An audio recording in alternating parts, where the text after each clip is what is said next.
There you go. Yes, I see you. I I'm see you. Huh? How you been? Amazing. How have you been?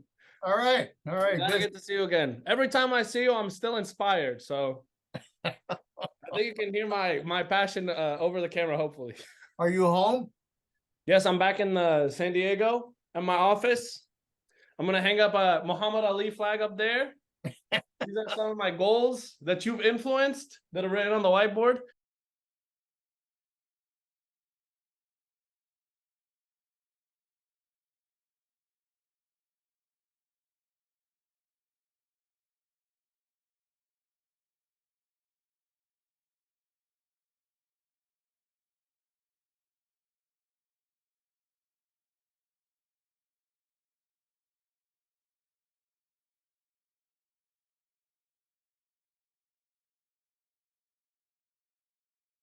I am here with a living legend, a legendary figure in American history.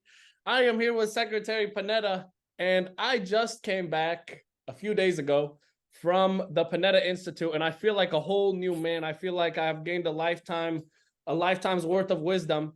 And so I just wanted to ask you, what was the reason behind why you created the Panetta Institute, and why did you think it was important?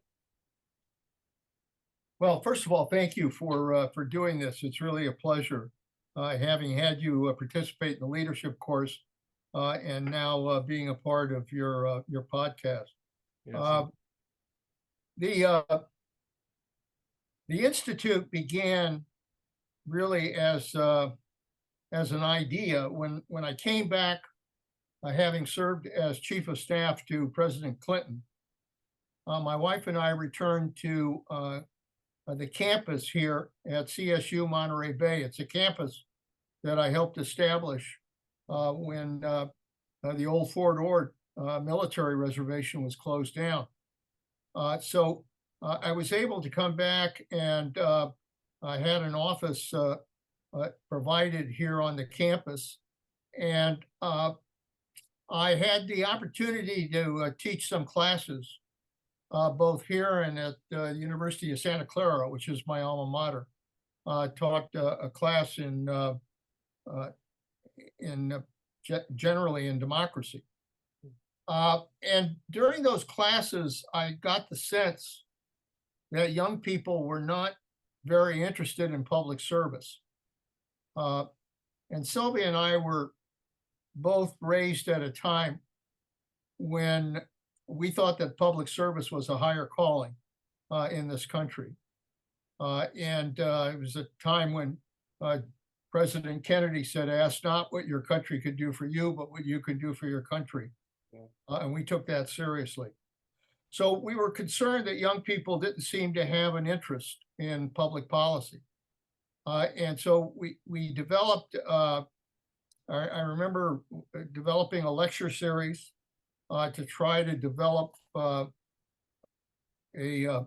forum where I could bring people from Washington to talk about the various issues and be able to provide those speakers to students as well.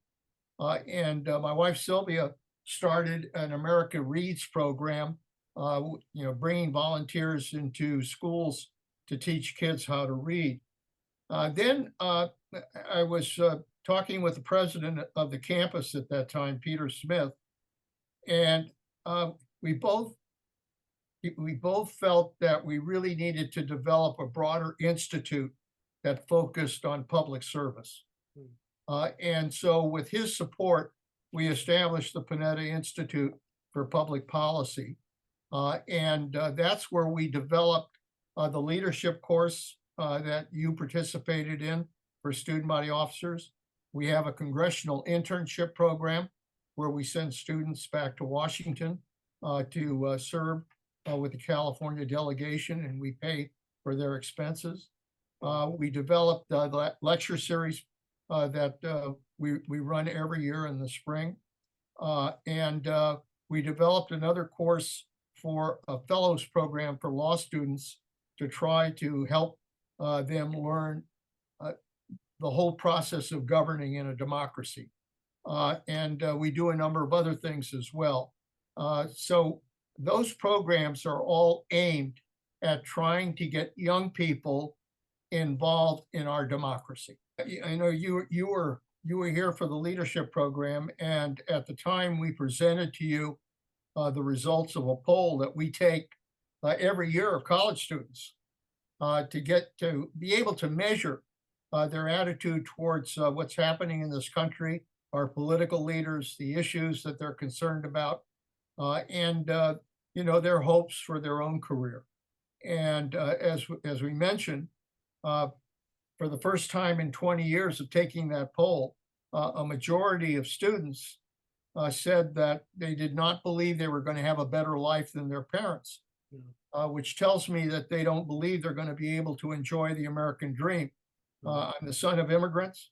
I remember asking my parents why they came to this country, and my father said the reason was because we really believed that we could give our children a better life in this country. That is the American dream. That's what this country is all about. And I think that what was obvious in this poll is that there is very little confidence in the leadership in the country. They believe the country is headed in the wrong direction. They sense that there isn't strong leadership, that Washington is dysfunctional. And I think that is what is undermining their faith in our democracy. And for that matter, it's not just students. I think there are a lot of people in this country who feel frustrated about the dysfunction in Washington. And it's largely because, as I told the class, in a democracy, we govern either by leadership or by crisis. Mm-hmm. And if leadership is there and it's strong leadership, it can avoid crisis. But if not, we'll govern by crisis. And we've been doing that for the last few years in Washington, largely governing by crisis. And there's a price to be paid for that. And the price is you lose the trust of the American people in our system of governing. So that is what we are dealing with. That's the crisis that we are dealing with in our democracy today. So we seem to be operating in this sort of survival mode. How does this theme of governing differ from the way that you were brought up through the system? And during your time as a congressman, how did the government operate then compared to now? Well, it's interesting. First of all, they don't do it as much anymore with younger generations. But when I went to high school, I was required to take history courses in the country, U.S. history courses. I was required to take a course in problems in democracy to learn about our democracy and how it's supposed to operate. And young people were encouraged to get involved and to be involved in our democracy in one way or another. I did it through student government. I became president of the student body and vice president of the student body. So took it to a new level altogether. Yeah, I became very involved in student body activities, and that got me very interested in kind of democracy and how you function within a democracy. And I went into the Army after law school and served 2 years in the Army, and I learned about watching young people from across the country come into the military. It was the time of the draft.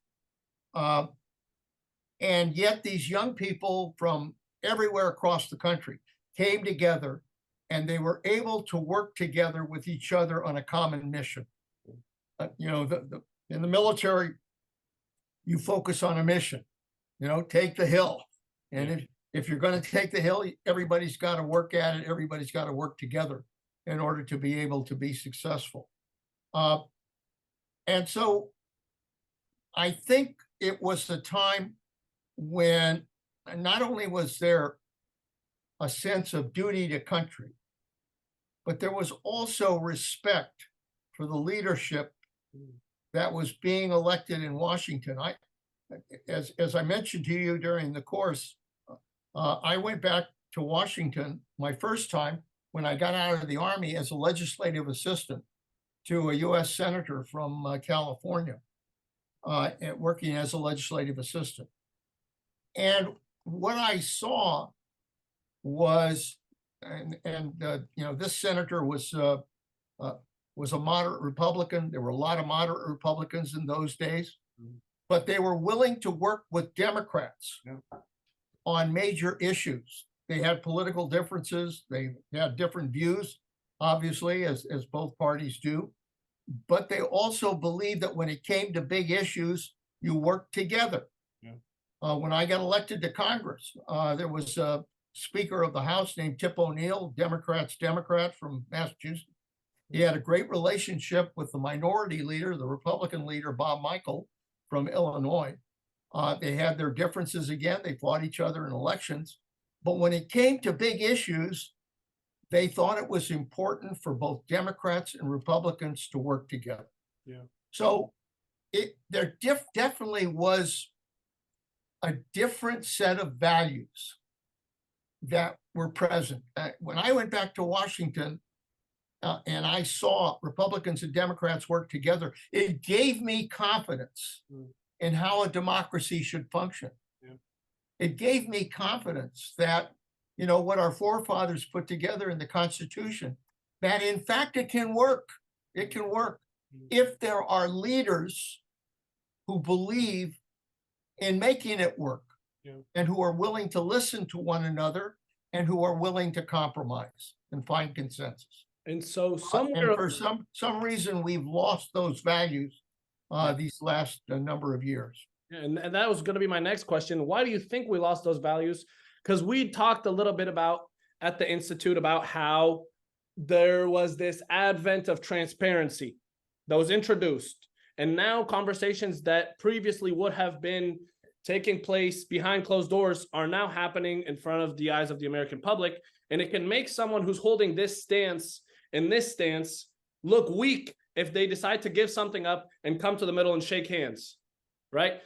And that, to me, helped me realize, like you said, the change of values was, it used to be country above self. And now it's self-preservation and self-preservation for the mission of getting elected again above country. Yeah, And it's so about political survival rather than about what's right for the country. So how do we solve that? How do we go about solving that now? I mean, if someone has the answer, I don't know if the world does, but it's you. That's a very important question. And, you know, there's not an easy answer, but I honestly believe, I'm not sure it's going to change from the top down.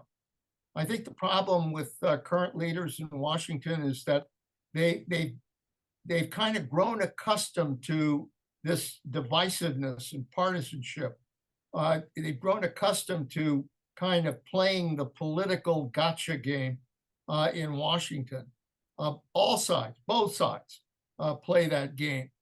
I think the only way it's going to change is not from the top down. I think it's going to change from the bottom up, which means we have to elect new leaders for the country. Look, you represent a new generation of leaders.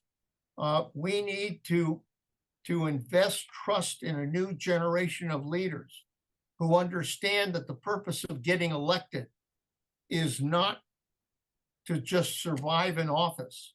It isn't to beat up the other party. It's to go there and govern, to make sure that the lives of those who elected you is getting better and is improving because of what you do. So somehow I think what this country needs is truly a new generation of young leaders who understand that their first loyalty should be to democracy, to our Constitution, and to the ability of our democracy to function and to do what it's supposed to do, which is to solve the problems facing our country. And a lot of the times that mission contradicts human nature. And human nature has been something that's consistent throughout history. In fact, it's the only thing that's been consistent throughout history. So how do the new generation like myself and other leaders, amazing leaders that came to the Panetta Institute, by the way, I'm very impressed and very hopeful for the future based on these leaders that I saw. how do we step away from the trap of falling into human nature and selfishness and greed and self-preservation? And does there have to be a systemic change? I honestly believe that this country can go in two directions. One, I think we could be a very strong democracy. I call it a democracy in renaissance, because I think we do have good fundamentals. I think we've got great creativity, we've got great innovation. We need to educate young people to the skills they need in the 21st century. I think that we could have Republicans and Democrats who are willing to work together in order to govern. I think we could be a strong country in terms of world leadership. I think we could be that kind of country. But we could also be a country in decline. Yeah. And I think what's happening today is we are reflecting the kind of fears and hates and prejudices, the distrust, and the anger that ultimately can undermine our democracy. I mean, what happened on January 6th, where a mob attacked the Capitol of the United States and stopped our democracy from functioning, should wake us all up that our democracy is very fragile and that we could lose it. And so I think it's really important for people like yourselves, for new leaders. I mean, I have a son, as you know, in Congress, who's, hasn't been there that long, but he wants to get things done. He was a veteran. He doesn't want to go back to Washington just to pound his shoe on the table. He wants to get things done. Yeah. And so I think what you need to do is to build trust in one another. Even though, look, everybody is going to have their different views. That's healthy. That's what America's all about. Yeah. That's what happened with our forefathers. Our forefathers had different ideas about what this country ought to look like. That's okay. But they were able to debate with one another, to have dialogue with one another, and they were able then to ultimately agree to find consensus on what a constitution should look like, what our form of government should look like. God bless them for the genius to be able to develop our system of governing. And they did that. And I think what is required today is a generation of leaders who believe in that system, who believe that they ought to listen to one another, have respect for one another, be civil to one another, and be able to speak with one another without having a knife put in your back. Yeah. When people lack the ability to think critically and take everything they hear at face value and not investigate deeply into the subject matter, and instead listen to what is told, because there are competing sources of information. Yeah. And when those competing sources of information compete, there's two types of people: the ones who listen to this one and the ones who listen to this one, or depending on however many sources of information there are. And a lot of people don't know how to discern fact from reality, or to take things with a grain of salt. And then you get these people that seem like they're almost living in two different realities. And then it seems like nothing can get done. And it has to do with the system surrounding the government and the system surrounding the American people. And I feel like sometimes we lose the ability to think about a subject and to think that possibly what we just heard could be 50% true and 50% up for debate. And then that's where, if you don't concede to the fact that there's something that could be incorrect about what you heard, then you can't go out and negotiate. Yeah, there was a United States Senator that I worked with when I was working in the Senate, and actually when I became a member of Congress, I worked with him as well. His name was Pat Moynihan from New York.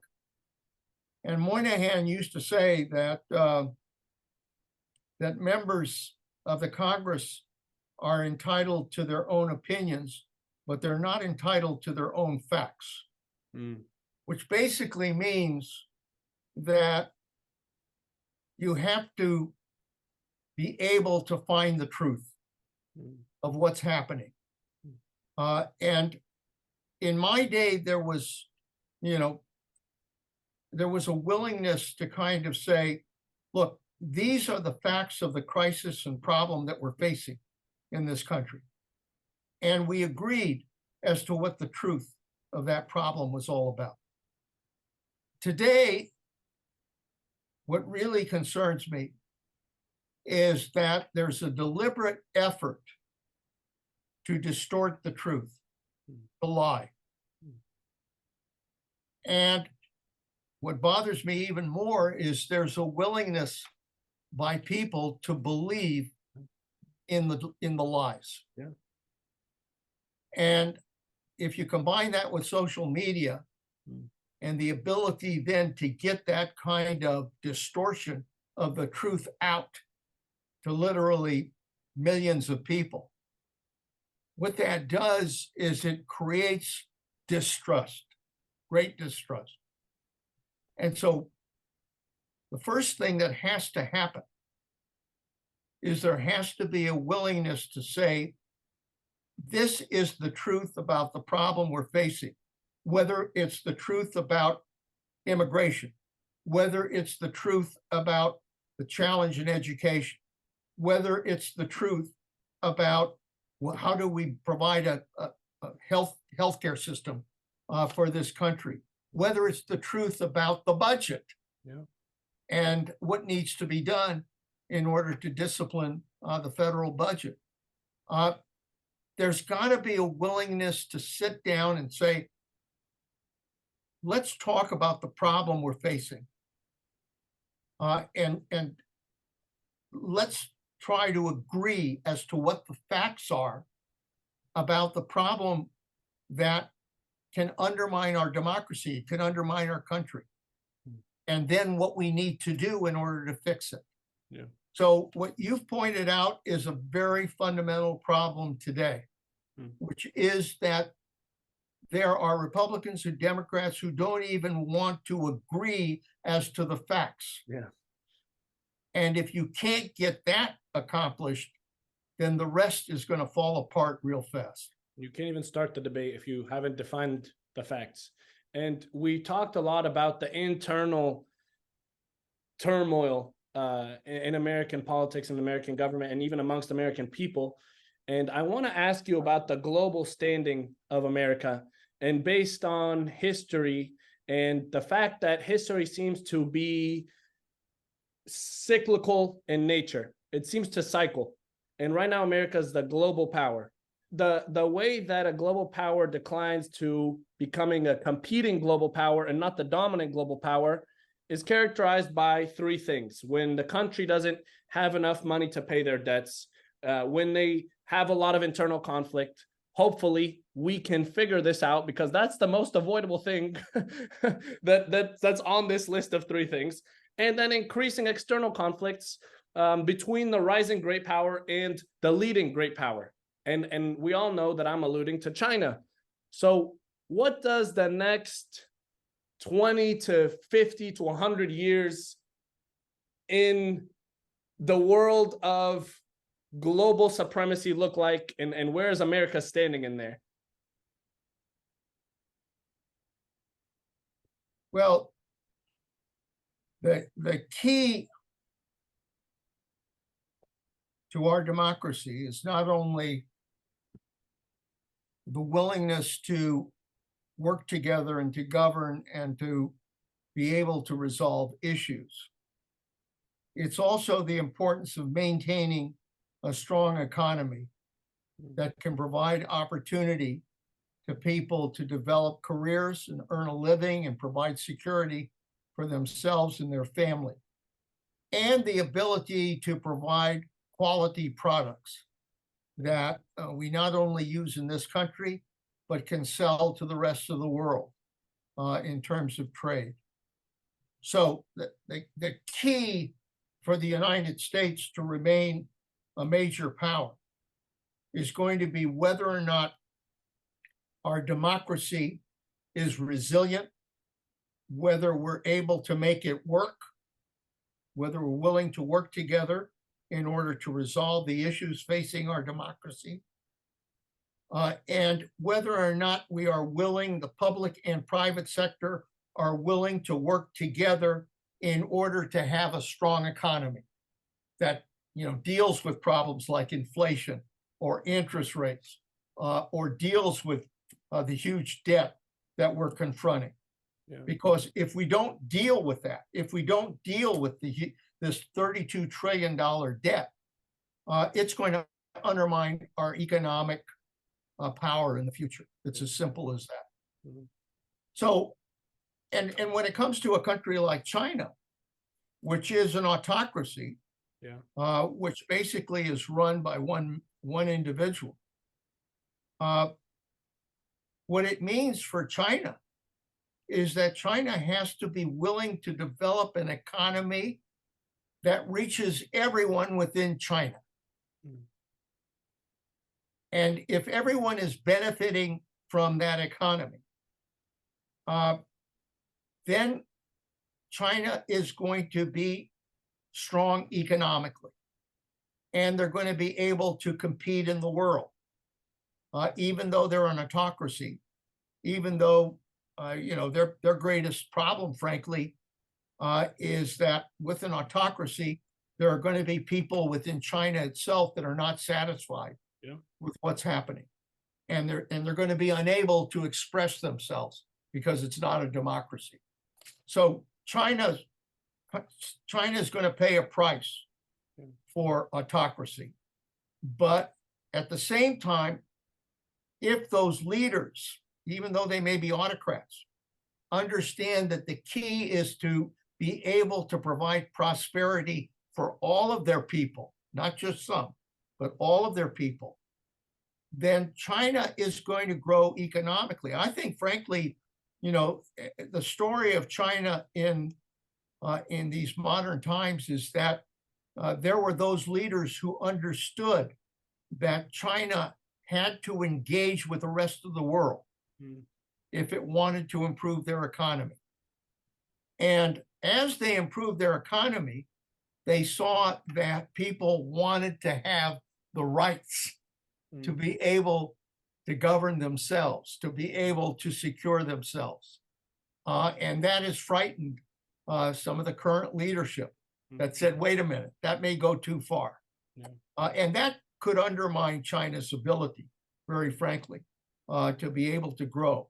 But I think that China could still remain one of the economic powers in the 21st century. And then add to that a country that just came to the United States to visit with President Biden, which is India. India is now a country that has the largest population on earth. It's no longer China, by the way, it's India. Wow. And India is a democracy, not like China. India is a democracy. Yeah. And in addition to that, India has, I think, the 5th largest economy in the world, and it's growing. It's growing. And they're willing to invest in technology. They're willing to invest in broadening their economy. So I think India could very well become one of those major economic powers in the 21st century. So, there are right now about 3 major players in the world. I think Russia, because of what happened in the Ukraine, I think Russia's gone. They're not going to be able to be competitive in terms of world power. And I don't worry about rogue nations that are out there. I think there are some countries in the Middle East that could continue to be more competitive in the world marketplace. But I think the 21st century is going to see 3 major economic powers: the United States, China, and India. So something that's an anomaly to me is how China simultaneously maintains its autocratic system and way of doing things while also continuing to be innovative and continuing to be a leader in exporting goods, and now have monopolized Africa in terms of trade. And how do these things interact successfully? Because they seem like they could never interact successfully. Autocracy and No, innovation. it's I think. no, it's an interesting question because, you know, it involves, I guess the question is, how do you get things done? While being an autocracy, how do you get your citizens to do things? How do you get your citizens to do things? And how do you get them not only to do things, but to also reap the rewards Yeah. of what they do? Because ultimately it isn't enough just to make them do things. They've also got to get a piece of the action, and feel like they're a part of the success that is going on in the economy. I think we've seen an example of that in China, because China, in fact, did make decisions that that helped it develop its economy.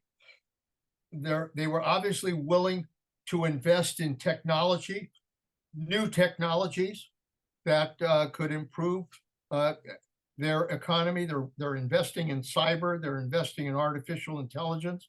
They're investing in space.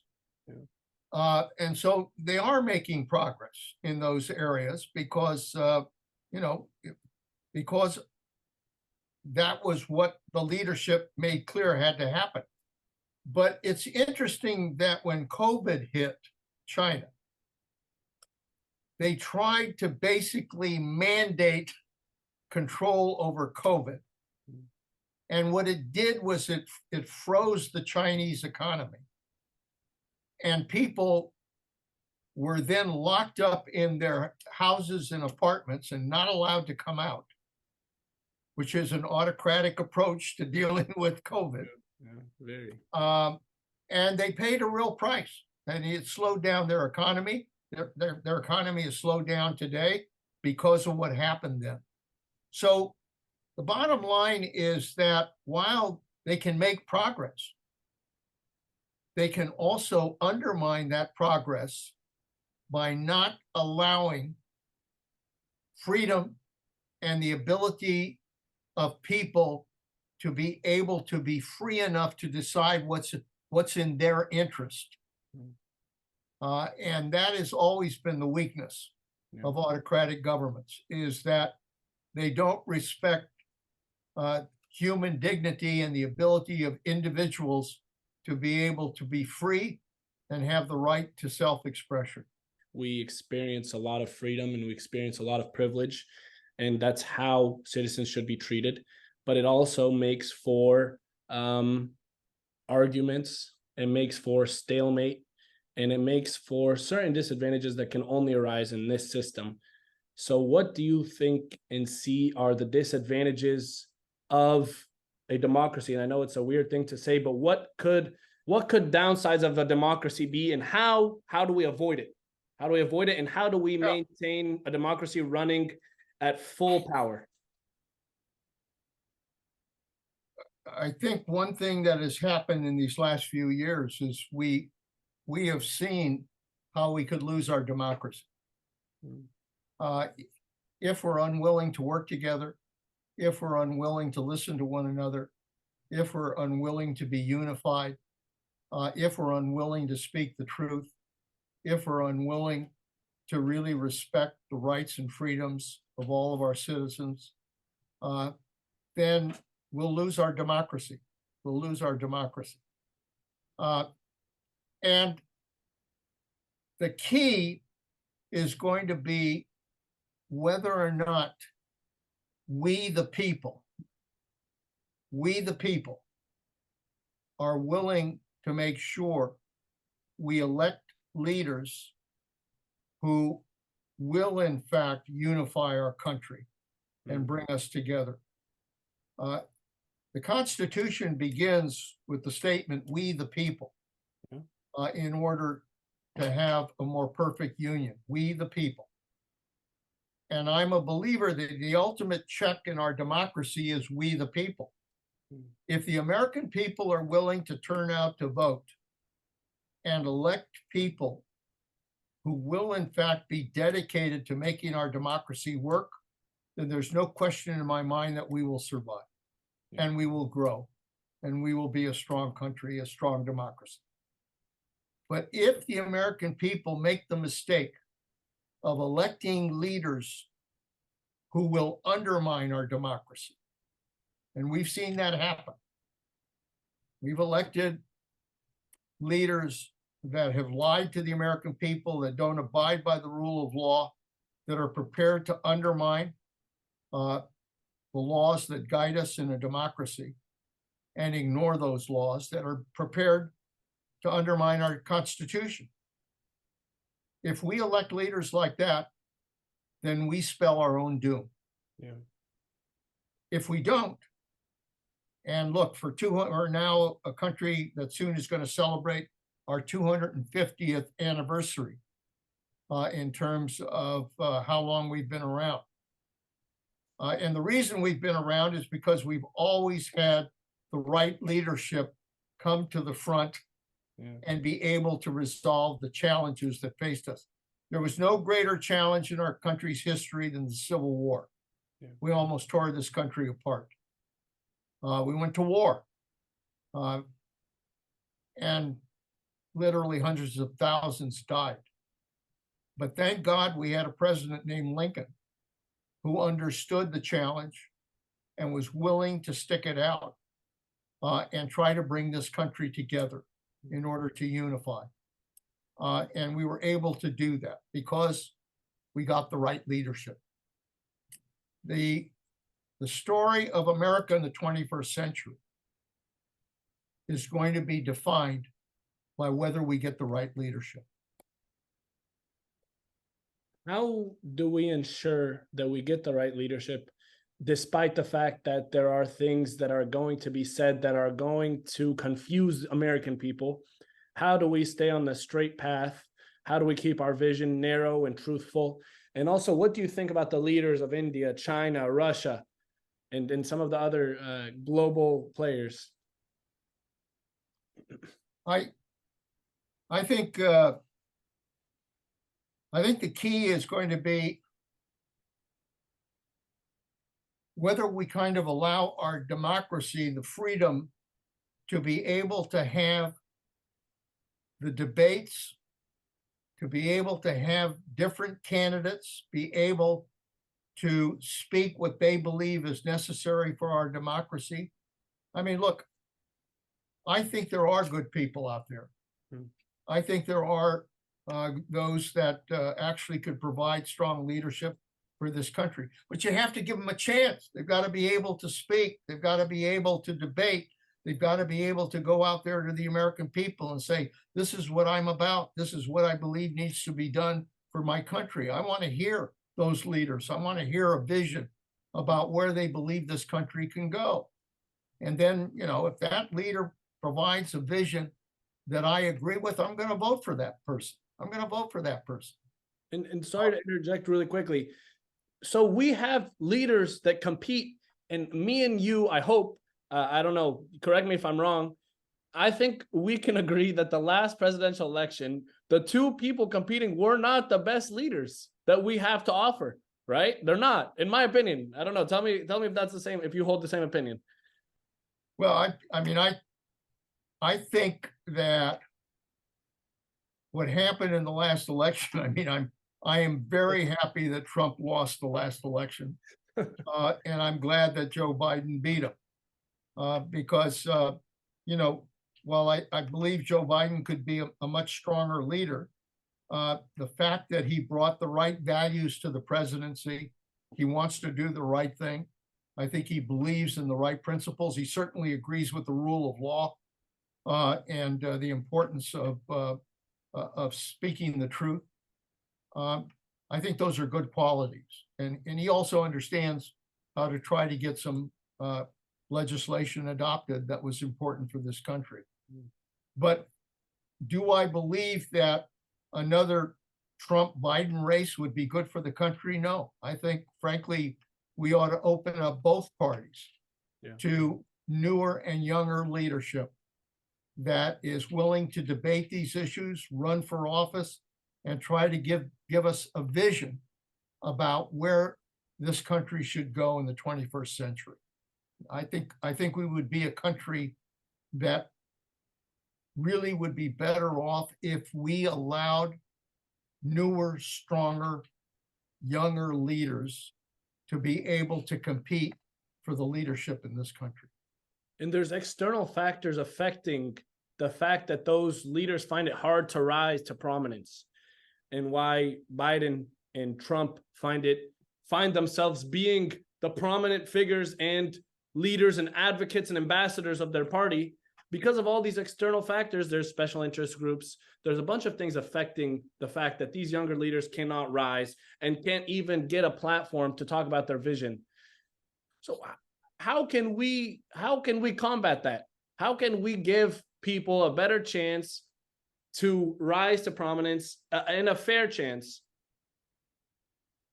Look, we've got to trust in our democracy. We've got to open up our democracy and give everybody a chance to be able to compete. And you're right, there are forces, on both sides that have just not opened that door.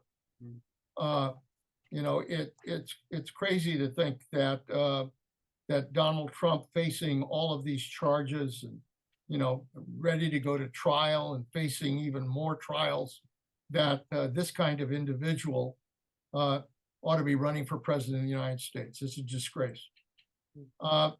And Joe Biden, who I think has done a great job, really, as president of the United States these last 4 years. The reality is that he too ought to open up the Democratic Party and give the Democratic Party the opportunity to be able to allow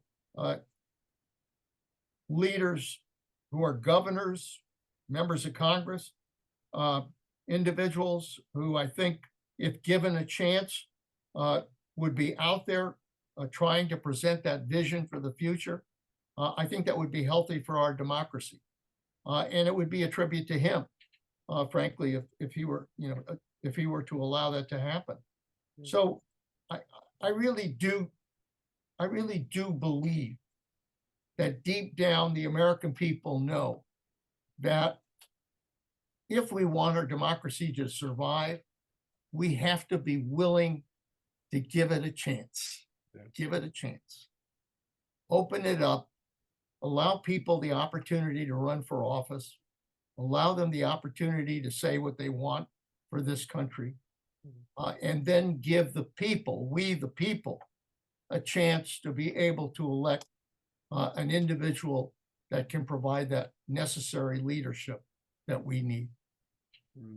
What do you think of the leadership of the other countries that I mentioned?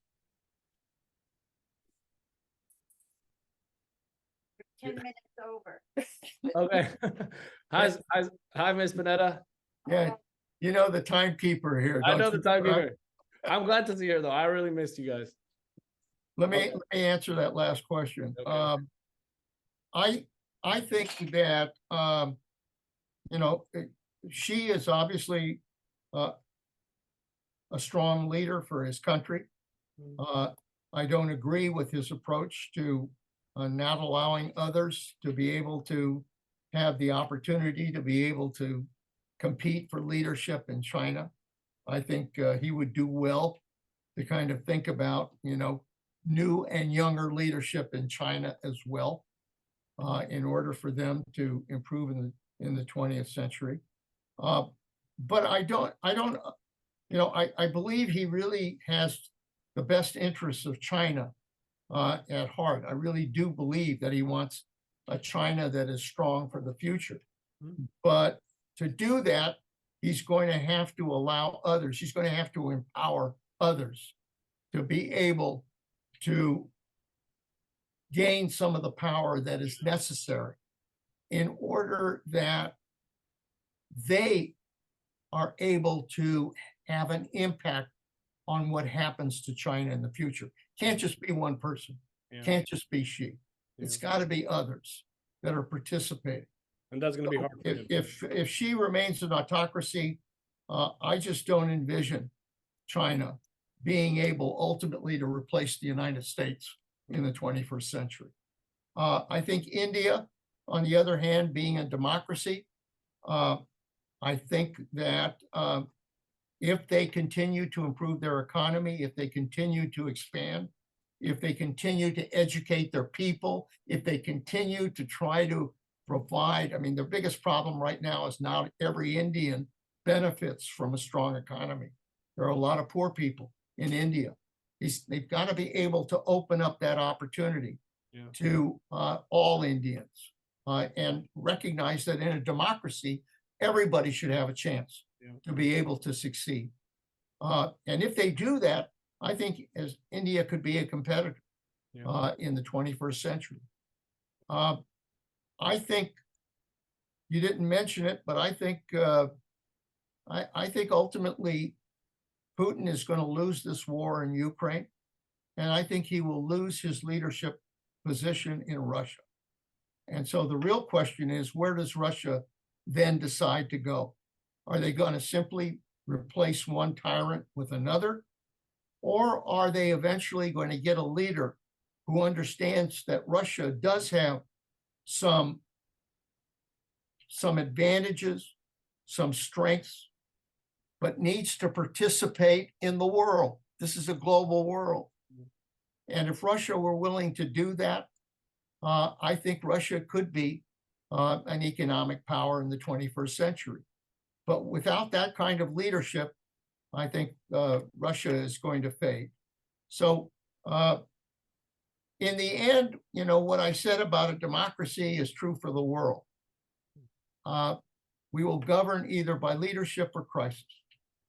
And if we get the right leadership, then, you know, countries will be able to become strong and the world will be at peace and prosperous as well.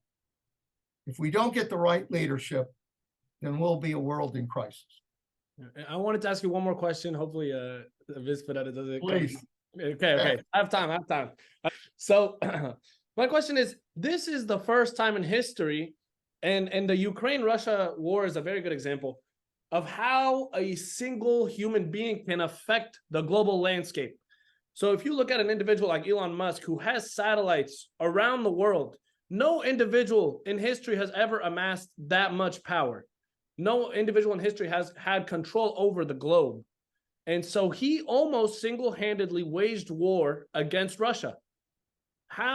What does the interaction between extremely wealthy, powerful individuals and countries look like in the next 20 years? Because people are saying now Elon Musk might be the next trillionaire or might be the first trillionaire, sorry. But how does that look? Because he's not afraid to get involved in global politics. Because when you get that powerful, you have the option to. Yeah, you know, I'm not afraid of people having opportunity in our economy to succeed. I think in many ways the strength of America and our entrepreneurial ability is to give everyone a chance to be able to succeed. And so I think if we keep our economy open, if we give everybody, regardless of their background, the opportunity to succeed, I think we're going to have other bright people who may earn a great deal of money. They may become billionaires, but at the same time, people will be able to benefit from that opportunity as well in the future. Because, you know, I think giving people the opportunity to succeed and to be able to use innovation and their creativity in order to succeed is what is going to give us the kind of technological capability we're going to need in the 21st century. We're going to see a lot of technological change in these next 20 years. And it's going to determine a lot in the future. So I think having bright people who are willing to be innovative and creative is not a bad thing. I think it's a good thing. But like everything else, we have to make sure that they are following law, that they are following a path that allows others to be able to compete and to be part of that system. And, you know, if somebody thinks that they alone can run the world, they're wrong. Yeah. And frankly, they won't last. Yeah. But if they're willing to, in fact, do what is necessary to give everybody that opportunity to succeed, then I think we will be better off, both here in the United States and in the world. What does World War III look like? So we have nuclear bombs, we have weapons of mass destruction, and that to a degree is stopping violence. We haven't had a war since World War II. And Yeah, you don't want to know what World War III looks like, because we won't it'll if World War III happens, it could very well destroy our planet, and life as we know it, very frankly. And yes, is it a deterrence? You're damn right, it's a deterrence. I don't think anybody wants to see that happen, because if you unleash nuclear power and unleash a nuclear war on our planet, it'll be the end of mankind. It'll be the end of humanity. So no, I think we've got to do everything we can to try to make sure that countries are able to work together in a global world and are able to succeed. And that if there are countries like North Korea and Russia and Iran and others that are trying to disrupt it, I think we need to do everything we can to make sure that they are not successful. And I think we can do that, because if we have an alliance of countries that believe that we want to make sure that the world is free from violence and war, that we can be successful if we work together. Okay, pal, it's good to talk to you. Good to talk to you too. I just want to say one last thing to you, because you've truly made an impact on my life. And I spoke a little bit about it at the last meeting, the last brunch we had. The last time I had good food before I came back to school and I had to eat carrots from the supermarket. I said that I looked at what you gave me as a gift, because you don't have to do any of this, and it ties back to the first question I asked you. Why did you create the Panetta Institute? You created the Panetta Institute because you want to foster powerful and good-hearted and good-intentioned leaders for the future. And so that comes with you having to sacrifice resources to cultivate growth out of me and other leaders who have really shown zero potential so far. We've shown the very first step of potential, and you're working with it. So I really truly look at it as a gift, and I am going to make sure that I stay committed to that future that you helped cultivate in my mind. And I feel like if I wasn't committed, it would be an insult to you. So I truly thank you for everything. There's no question in my mind that if you continue to work at it, you have the right attitude, and that you're going to be successful in whatever you decide to do. Thank you, sir. I feel optimistic when I speak with you. I feel very optimistic, and I'm sure you've been told this before, but you're a very inspiring guy. So when you speak, I find myself smiling. That's what we should do, because the alternative is not that good. Yeah. I'll see you. All right. Thank you so much, sir. Wow, what a guy. What a guy. I love that guy. All right, guys, that is the podcast. Thank you for tuning in, and we will be growing. We will be growing soon. So stay tuned. Hit that subscribe button, hit that like button, leave a comment. What did you think? What did you think of this genius that we just had a chance to listen to and I had the honor of speaking with? So leave your thoughts down below, and I look forward to speaking with other amazing people who are way smarter than me. Thank you guys so much.